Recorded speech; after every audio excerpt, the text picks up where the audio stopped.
চিন্তায় করা এটা জুলুম না? ডাকাতি করা এটা জুলুম না?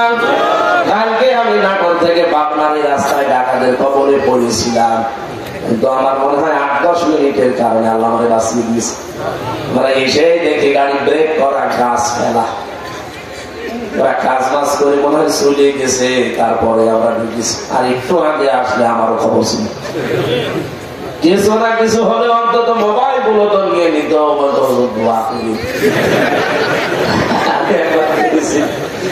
জেলে যাওয়ার আগে 19 সালে সেদিন পাবনা থেকে গেলাম, ব্রিজ পার হয়েই কেবল মাঠের ভেতরে, আর দেখি গাছ ফেলে দিতেছে, গাড়ি ফেলে গেল। ড্রাইভার আমার বছর বছর মুখ বের করে, আপনাকে দেখলে হয়তো ওদের দয়া হতে পারে। মুখ বের করে দেখছি, বলছে যা আছে দিন। আগে তো ভালো ছিলাম, সবগুলো নিয়ে নেওয়ার পরে বছর বছর চলে যাচ্ছেন। আর আমার কিছু আছে, গোষ্ঠী আছে যে তো তেল মেল লাগবে, কিছু নেবেন না, তেলও তো নেওয়া লাগবে। শেষে 500 টাকা বের করে বলছে যে তেল কিনে চলে যান, বেশি দূর নেই। ড্রাইভার বছর বছর ডাকাত হলো, ইমানদার ডাকাত, ইমানদার ডাকাত।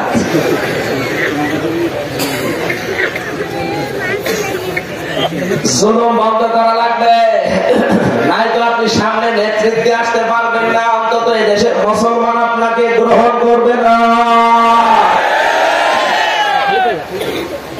যদি কথা বুঝে হ্যাঁ বা না বলেন আলহামদুলিল্লাহ, আর না বুঝে আন্দাজে যদি ছাগলের 3 নাম্বার বাচ্চার মতো হা বলেছিলাম, ওই দুইটা তো দুধ খেয়ে লাফাচ্ছে, আর একটা আন্দাজে লাফায়। এই দুটো তো এখনো খাতে পারলি না, লাফা ওদের দেখা দেখি লাফাচ্ছে। আমরা যেন এমন হয়ে না যায়, সামনে কোন জালেম নেতৃত্বে আসতে পারবে গ্রহণ করবো আমরা। 4 নাম্বারটা বলি, এটা আবার রাগ করবেন না, আমি পড়ে এসেছি এই জন্য বলছি। মানবেন না মানবেন ওটা আপনার বিবেকের বিষয়, আমার বলতে বাধা নেই, আমি বলবো। আপনি মানা করলো আমি বলবো। এটা সূরা নিসা 5 নাম্বার পারার 2 নাম্বার পৃষ্ঠার 11 নাম্বার লাইনের 34 নাম্বার আয়াতে পাবেন। আর রিজালু কাওয়ামুনা আলান নিসা। রব্বুল আলামিন বলেন, নেতৃত্বে আসলে যারা যারা পুরুষ হওয়া লাগবে, মহিলা নেতা হতে পারবে না। লা ইয়াফলিহা কওমুন, নবীর হাদিস আছে লা ইয়াফলিহা কওমুন। ইফলিহ এটা মজারে, বর্তমান ভবিষ্যৎ, প্রেজেন্ট ফিউচার। মজারের আগে যদি লান আসে, বাংলা অর্থ দাঁড়ায় জীবনেও হবে না। গ্যারান্টি কিন্তু হামজা দিয়েছে রাসূলুল্লাহ। তার জীবনে কোনদিন মিথ্যা পাওয়া গেছে? সেই রাসূলুল্লাহ বলেন লা ইয়াফলিহা কওমুন, ওই জাতি কখনোই সফল হতে পারে না যে জাতির দায়িত্বে আছে কোন মহিলা। আমার মনে হয় 54 বছরে আমরা সফল হতে না পারার পেছনে এইটা একটা কারণ। আমেরিকাকে অনেকে আমরা চর্ম চোখে সফল দেখি, ওরা জাতে মাতাল হলো, তাহলে ঠিক আছে। ট্রাম্পের মতো একজনকে ওরা বানিয়েছে, কিন্তু কমলা হ্যারিসকে দায়িত্ব দেয়নি। আপনি ওদের কাছ থেকে সব নেন, ওদের পোশাক আশাক নিয়েছেন, ওদের চুলের কাটিং নিয়েছেন, এটা নিতে পারেন না। ওরা শত শত বছরে আজ পর্যন্ত কোন মহিলাকে নেতা বানায়নি, আর আপনি ওখান থেকে সব নেবেন, শুধু এইটা নেবেন না, এইটাও সামনে নেওয়া লাগবে। কোন মহিলা আমাদের নেতা হতে পারবে? আরো জোরে, যারা নেতা হবে তাদের পুরুষ হওয়া লাগবে। কারণ পুরুষ মানুষ রাতে দিনে যে কাজগুলো করতে পারে, একজন মহিলা রাতে দিনে ওই কাজ করা সম্ভব না। আমি এখন শুধু নাভি থেকে হাঁটু পর্যন্ত থেকে খালি গায়ে এখান থেকে ফরিদপুর পর্যন্ত হেঁটে যাব, সে ক্ষমতা আমার আছে। একজন যুবতী মেয়ে লোক 25 বছর বয়স, নাভি থেকে হাঁটু পর্যন্ত ঢেকে আমার পেছনে যেতে পারবে? একটা কথা বললাম, এরকম বহু জায়গায় পারবে না। কারণ বাইরের কাজ সব আল্লাহ পুরুষের দায়িত্ব দিয়েছেন, আর ভেতরের কাজ সব আল্লাহ মেয়েদেরকে দিয়েছেন। মেয়েদের যে কাজ আছে আপনি যদি শত চেষ্টা করেন জীবনেও তাদের ওই কাজ করতে পারবেন না, করলে তার ভেতরে ভুল ত্রুটি হবে। হ্যাঁ, মেয়েদেরকে কাজ দেয়নি আল্লাহ তাআলা, ওদের বহু কাজ আছে সংসারে, হয়তো আমরা টের পাই না। তাই মেয়েরা যে রান্না বান্না করে, আপনি একটু যেদিন বউ বাড়ি থাকেন একটু রান্না করে দেখেন তো, ছাতা কুকুরেও খাবে না।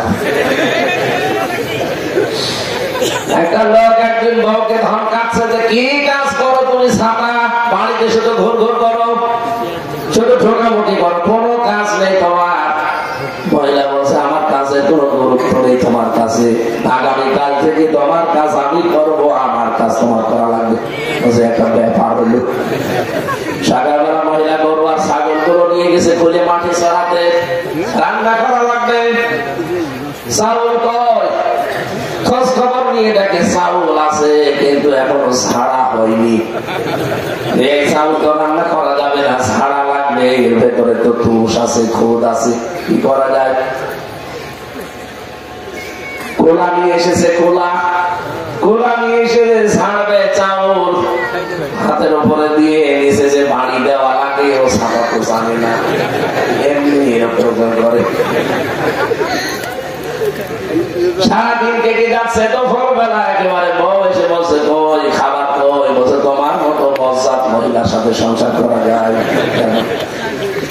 চাল ছাড়তে গিয়ে কোলার নিচে যে টক টক করে আওয়াজ হয়, সে কাঠি কই, কাঠি খোঁজো। সম্মানিত মা বোনেরা, আপনাদের কাজের গুরুত্ব আছে। পুরুষেরা বাইরে জিহাদ করে যে সওয়াব পাবে, আপনি শুধু সন্তানটা পেটে নিয়ে সেই সওয়াব পাবেন। নবী বলেন একজন মহিলা যখন সন্তান পেটে নেয়, সন্তানের কারণে সে হয়তো রাতের বেলা ঘুমাতে পারে না, খাবার খেতে পারে না, রাতে তাহাজ্জুদ পড়লে যে সওয়াব হতো, দিনের বেলায় রোজা রাখলে যে সওয়াব হতো, আল্লাহ ওই সওয়াব তার আমলনামায় লিখে দেয়। আমার বোঝানোর বিষয় ছিল সামনে কোন মহিলা আমাদের নেতৃত্বে আসতে পারবে, শুধু আজকে এখানেই না, সারা বাংলাদেশে এটা আমি ছড়াচ্ছি, নেতা হবে পুরুষ। নেতা শুধু পুরুষ হলে হবে না, পুরুষের পাশাপাশি সৎ এবং যোগ্য হওয়া লাগবে। এই দেশে অনেক মানুষ যোগ্য ছিল কিন্তু সৎ ছিল না, এই জন্য যে দরবেশ বাবা সালমান কি করেছে, ৩৬,০০০ কোটি টাকা চুরি করেছে। আপনাদের ছেলে ছিল একজন বিয়ান, আঙ্গুল ফুলে কলা গাছ হয়ে গিয়েছিল, কোথায় সে বিয়ানের ছোট ভাই তো আমার সাথে জেনেছিল, ডাক দিয়ে বললাম কি বড় ভাই, এক জায়গায় তো আছি এখন। আপনি আমাকে কতবার ফরিদপুর থেকে ফেরত দিয়ে দিয়েছেন যে না রমজানে আমি ঢুকতে দেবো না, আজকে আল্লাহ জায়গা মতো আপনাকেও ঢুকিয়ে দিয়েছে। আমি যখন খাবার খেয়ে না খেয়ে থাকি, আপনার ওরকম খাওয়া লাগবে। আমার একদিন দেখা হয়েছিল, পাশের বিল্ডিং ছিল তো, মাঝে মাঝে যেতাম, বলতাম দেখি বিভিন্ন পরিচিত লোক আছে, এটিএম আজহারুল ইসলাম আছে, আল্লাহর একজন জিন্দা শহীদ। মানুষ তো মরে গেলে শহীদ হয়ে যায়, কিন্তু জিন্দা শহীদ 13টা বছর জালেমরা বিনা কারণে আটক করে রেখেছে। এদেশে জালেমদের যতগুলো মামলা সবই যেহেতু খারিজ হয়ে যাচ্ছে, লুৎফুজ্জামান বাবর যদি ছাড়া পায়, গিয়াসউদ্দিন মামুন যদি ছাড়া পায়, মাওলানা জসিমউদ্দিন রহমানি যদি ছাড়া পেয়ে মুক্ত বাতাসে আসতে পারে, আমরা এটিএম আজহারুল ইসলামের মুক্তি কামনা করছি। তারা তার মুক্তি চান দেখে লিল্লাহি তাকবীর।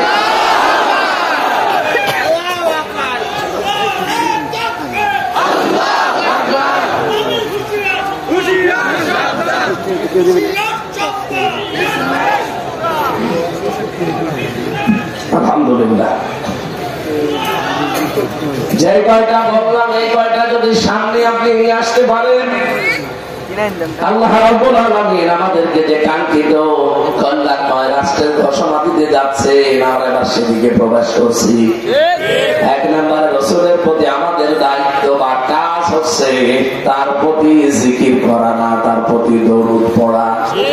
সুতরাং নেতা যাদের ঠিক নেই, এই গোনাগুলি যাদের ভেতরে পাবেন, পেছন থেকে ছুটে আসেন। এগুলোর বাইরে যাদের গোনাগুলি হবে, 5 দিয়ে তাকে নেতা আপনাকে মানা লাগবে। সাল্লু আলাইহি ওয়া সাল্লিমু তাসলিমা, তাহলে আপনাদের দরুদ কবুল হবে। আমি আশা করি বোঝাতে পেরেছি। এরপরও যদি কেউ বোঝা ভান করে থাকে, ঠিক আছে, কানের নিচে এমন জোরে 2টা দেব, সব কেটে যাবে। আজকে আমার তেলাওয়াতকৃত আয়াত আপনারা দেখেছেন, সূরা বনী ইসরাঈল থেকে আমরা পড়েছি। বিশ্বনবী মুহাম্মদ রাসূলুল্লাহকে ঘরের ধরা থেকে আল্লাহ যখন নিয়ে গেলেন, বিভিন্ন জিনিস তাকে দেখাচ্ছিলেন। তাফসীর থেকে আমি 27টা জিনিসের নাম পেয়েছি। আজকে দিনের বেলা যেখানে ছিল বোয়ালমারি স্টেডিয়াম ময়দানে, আমি পয়েন্ট আকারে কয়েকটা ওখানে বলেছিলাম।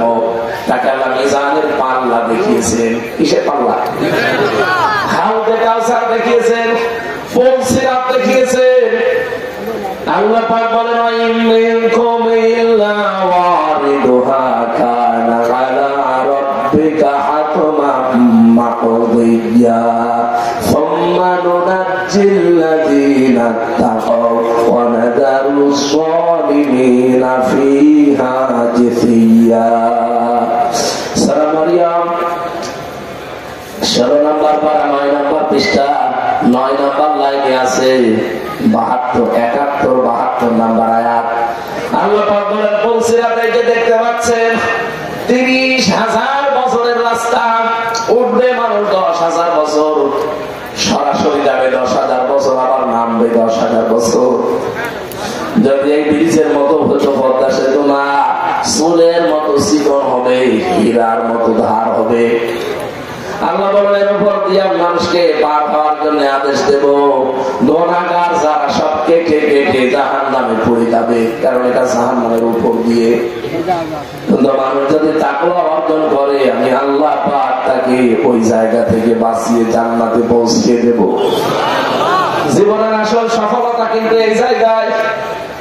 আল্লাহ রাব্বুল আলামিন বলেন, কুল্লু নাফসিন যায়িকাতুল মাউত ওয়া ইন্নামা তুওয়াফাউনা উজুরাকুম ইয়াওমাল কিয়ামাহ ফামান যুহজিহা আনিন নার ওয়া উদখিলাল জান্নাতা ফাকাদ ফাজ ওয়া মাল হায়াতুদ দুনিয়া ইল্লা মাতাউল গুরুর।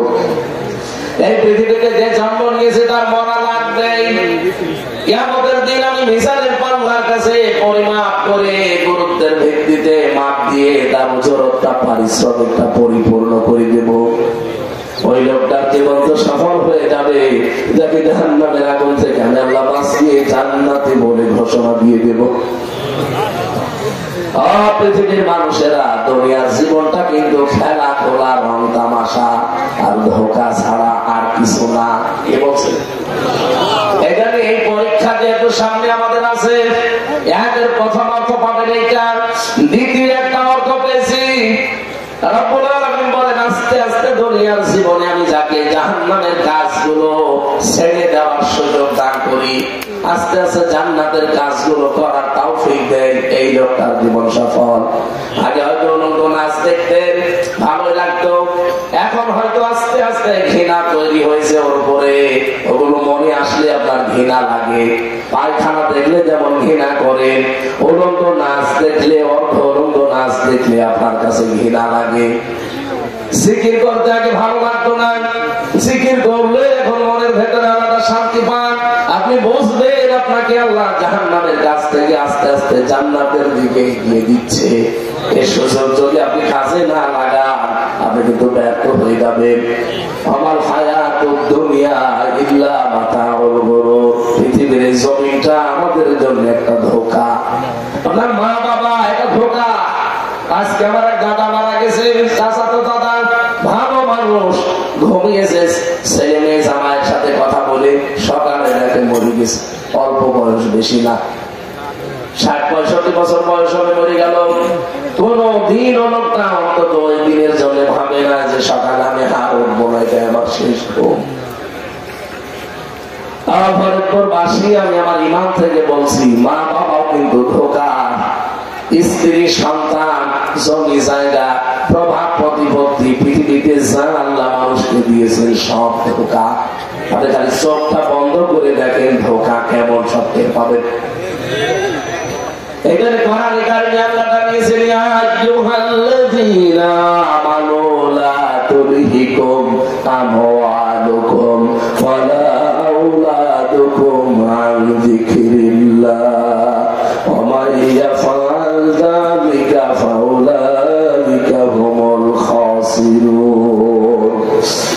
হে ঈমানদারেরা, তোমাদের সন্তানাদি, তোমাদের সম্পদাদি, এগুলো যেন আল্লাহর জিকির থেকে তোমাদেরকে গাফেল করে, অমনোযোগী করে না রাখে। যদি কেউ গাফেল হয়ে যাও, আমি আল্লাহর জিকির থেকে যদি দূরে সরে যাও, তাদেরকে আমি আল্লাহ বললাম তারা ক্ষতিগ্রস্ত। বলেন নাউযুবিল্লাহ। আমি আমার নিজের দিকে তাকিয়ে একটা কথা বলছি, এদিকে তাকান। এই যে ধোঁকা, এই শব্দটা পড়ার পর থেকে আমি চিন্তা করেছিলাম যে মা বাবা এটা ধোঁকা হয় কি করে। এত ভালোবাসা দেয় তারা আমাদেরকে, স্ত্রী এত মহব্বত করে, এত প্রেম মায়ামত করে, সে আবার ধোঁকা হয় কি করে। সন্তানাদি, আমার তো 3টা মেয়ে আল্লাহ দিয়েছেন, এরা ধোঁকা হয় কি করে। আয়াত মনে হয় ঠিক না। পরবর্তীতে দেখি আমার পূর্বপুরুষদের দিকে তাকালাম। আমি আমার বাবা রিয়াজউদ্দিন, তার বাবা জাহান আলী, তার বাবা নমাজ আলী, এরপরে আমি আছি না। এই 3 পুরুষের পরে আমার জানা নেই। সত্যি বলছেন আসেনি না? এখন বলেন তো, 3 পুরুষের উপরে নমাজ আলীর বাবা যিনি কে আমি তো জানি না। এই লোকটা খুব বেশি হলো 100 বছর আগে মারা গেছে। কত বলেন বলেন? 100 বছর আগে যে লোকটা মরে গেল, এই লোকটা যদি এখন কুষ্টিয়ার আমার যেখানে বাড়ি, এই বাড়িতে এসে বলে 2তলা বাড়ি আমার, এই ভিটা আমি কিনেছিলাম, আমি নমাজ আলীর বাবা, ওর তার মুখ থাকবে? সব ফেলে দেবো না?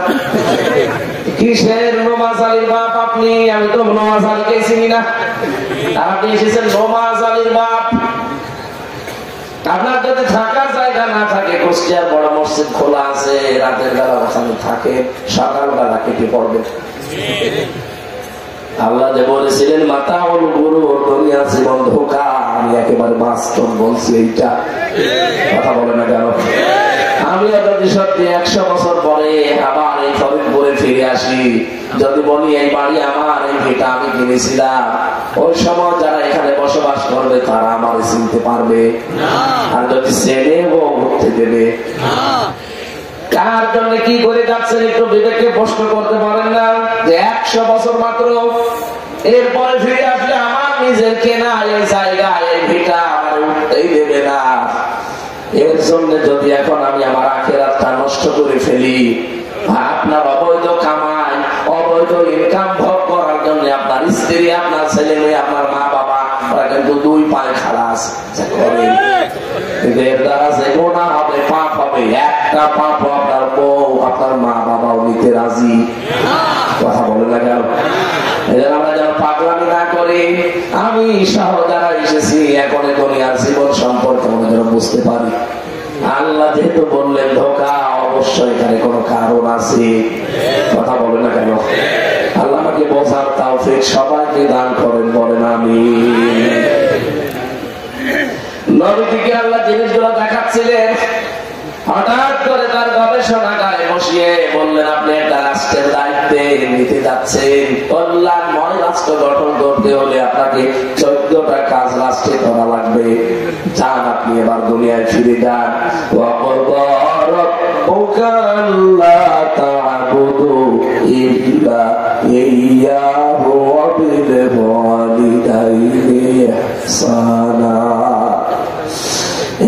আপনি দুনিয়ায় ফিরে যান, আপনি জাতির লোককে ডাকবেন, পৃথিবীর মানুষকে বলবেন যে আল্লাহ ফয়সালা দিয়ে দিয়েছেন। আর ফয়সালা দিয়েছে কে? আল্লাহ ফয়সালা দিয়েছেন, রায় দিয়েছেন, সিদ্ধান্ত জানিয়েছেন যে আল্লাহ ছাড়া কারো ইবাদত করা যাবে না।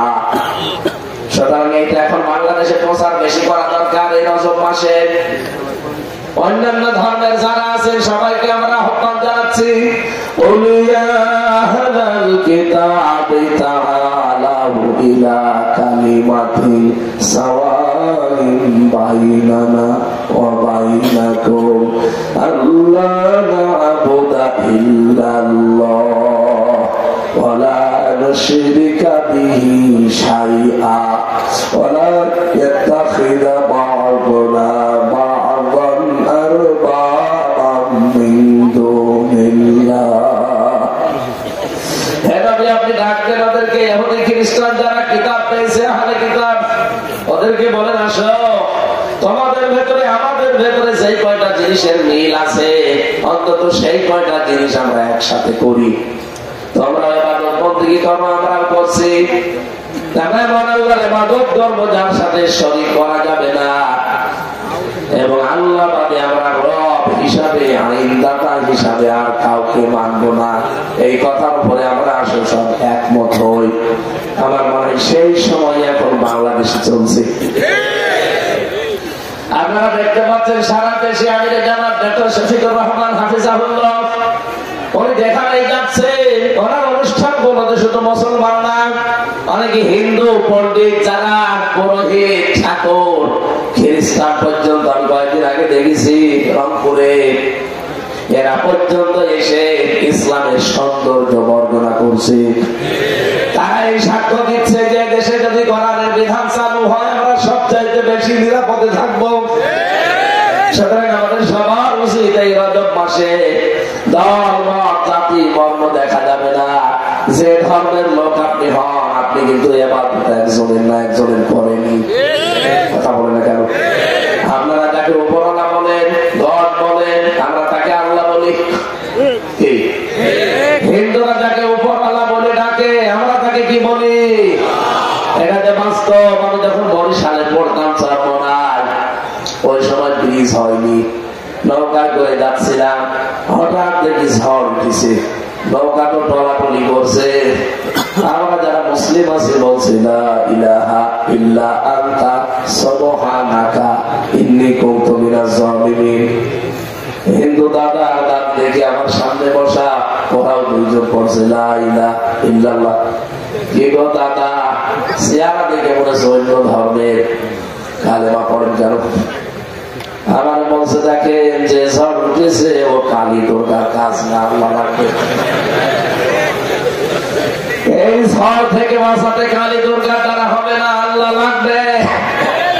এই জন্য আমি বলছি যারা অন্য ধর্মের অনুসারী আছে তারাও বিশ্বাস করে যে আল্লাহ একজন আছে।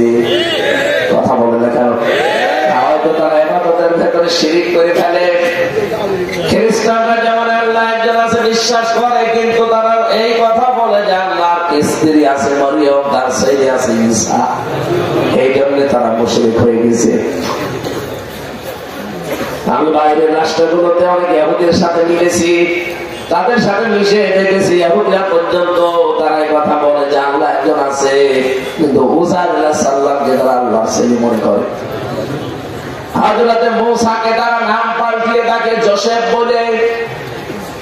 ইহুদি যারা মূসা নবীর ধর্ম মেনে চলে বলে যে আমরা মূসা নবীকে মানি, ওরা মূসা বলে না, বলে যোসেফ।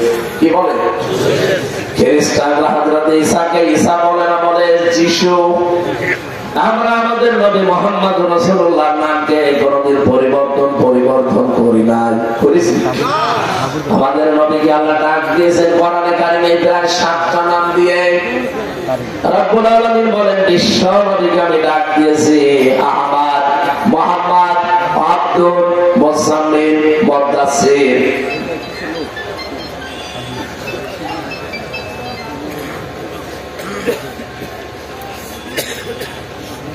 এই যে নামগুলো ধরে আমার নবীকে আমি ডাক দিয়েছি।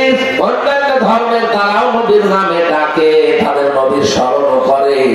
ইহুদিদের সাথে মিশলে ওরা নবীর কথা তোলে, কিন্তু নবীর কথা তুলতে গেলে মূসা নবীর নাম বললে বলে না, তার নাম যোসেফ।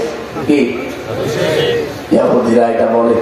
খ্রিস্টানদের কাছে কথা আমি তুলেছিলাম বাইরের দেশে গিয়ে, তাদের সাথে ওই যে চলাফেরা করা লাগে রাস্তাঘাটে, বাসে, ট্রেনে, ওই সময় পাশাপাশি সিট পড়লে কথা তুলি, তখন দেখি খ্রিস্টান নবীর নাম কি? বলে যিশু।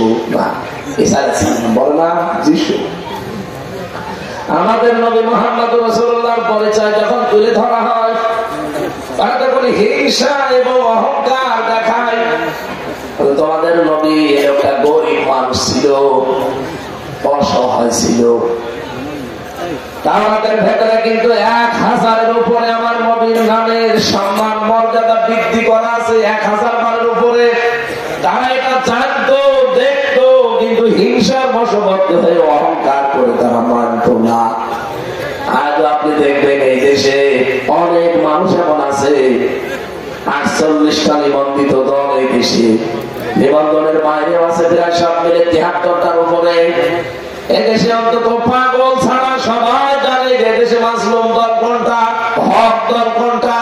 এরপর হিংসার বশবর্তী হয়ে অহংকার করেও মানতে চায় না, মুখ ফিরিয়ে যায়।